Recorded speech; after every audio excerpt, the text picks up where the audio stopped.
You've never seen a country like this. The children have to work hard every day, while the adults don't have to do anything. The children have to eat the leftovers. This class of hard-working, well-behaved children, they used to be a bunch of mischief makers. Betty was the most mischievous of all, but she was just trying to get the family's attention, not to cause trouble. But the family didn't understand. They don't understand and think she's just a naughty girl. On Christmas Day, Betty finds a box of fireworks and hung them on the Christmas tree, but she accidentally knocks the tree over. The tree falls over and sets fire to all the fireworks. It made a mess of the house. This made her family very angry and she was put in a dark room. During the Christmas wish, the family made a wish that Betty would be a good girl. No sooner had they made their wish than there was a commotion at the door. When they opened the door, they saw there was a huge gift box outside. Inside was a girl who looked exactly like Betty. She claimed to be from the land of the good children. Then she takes out a bottle of magic spray and sprays the house with it. Miraculously, the messy house is instantly cleaned. Next, the girl sprays her family again and, turning their cheap street clothes into high-end clothing, she also gave the family a variety of gifts. The family's hearts were captured in a flash. The girl takes over Betty's position. The real Betty was taken back to the good boy kingdom by the messenger for a makeover. The two entered the lift. With a snap of the messenger's fingers,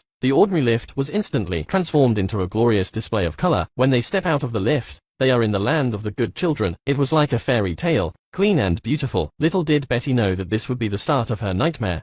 Here, adults eat meat every day. The children have to eat leftovers. The children have to work hard every day. Here the children wear the same clothes. Even their hair's the same. The only difference is the number on their bodies. When Betty arrives, the children welcome her with open arms. The children give her a warm welcome. Child number 2 shows her around. Only now does Betty realize that she could only go home if she turned out to be a good child. And there are all sorts of weird surveillance and ears shaped like monitors that they watch every move they make. No one dares to slack off here. They get up at 6 o'clock every day, and then they go and clean up, because there are terrible cogs here. If you find a disobedient child, they are taken to be punished. Number 2 hands her a broom to work with, and handed over a book which teaches her how to do housework. In the real world, on the other hand, child number 1 has completely taken Betty's place. Not only is she strict with herself, she has set up a schedule for her family. What time to get up, when to work, all according to a schedule. As soon as the alarm clock went off, the family had to prepare breakfast for her. If they don't like it, they have to make it again. After a while, this life became unbearable. It became unbearable for everyone. They even began to miss the mischievous Betty. And after a few days in the land of good children,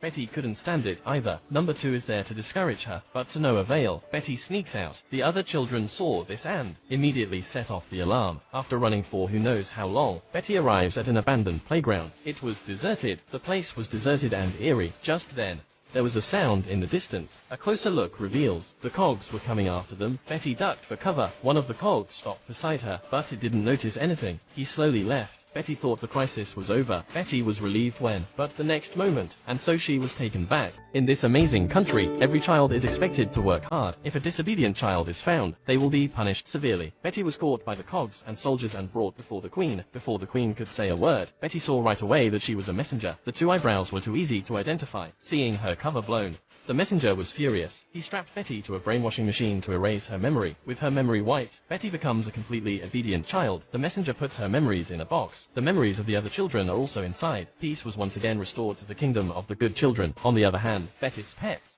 while Cy and Tom, can't stand the torment of number 1 either. They decided to get their master back and, following the scent of Betty's body, they find the lift to the land of the good children and they soon arrive here. They encounter a strange mage. Hearing of his plight, the mage feels compassion and he uses his magic to turn Tom into a human. Tom sneaks into the land of the good children, but when he finds Betty, Betty had been brainwashed and he doesn't recognize him at all. Just when Tom is at a loss for words, the children notice his abnormality and they took him to the mechanical doctor. The doctor takes out a demon glass and finds out that Tom is a cat. He found out that Tom was a cat. The doctor, who had been allergic to cats since childhood, he almost fainted from the shock. When he was threatened by Tom, he not only lets him go, but also reveals a way to save Betty. By nightfall, Tom sneaks into Good Boy Land and finds Betty again. Betty hadn't lost her memory. She was faking everything. The 2 sneak into the messenger's room. While he was asleep, they stole the key to the dungeon. Following the information provided by the mechanical doctor, they went to a dungeon not far away and they managed to rescue the queen and the other children. But when they returned to the square,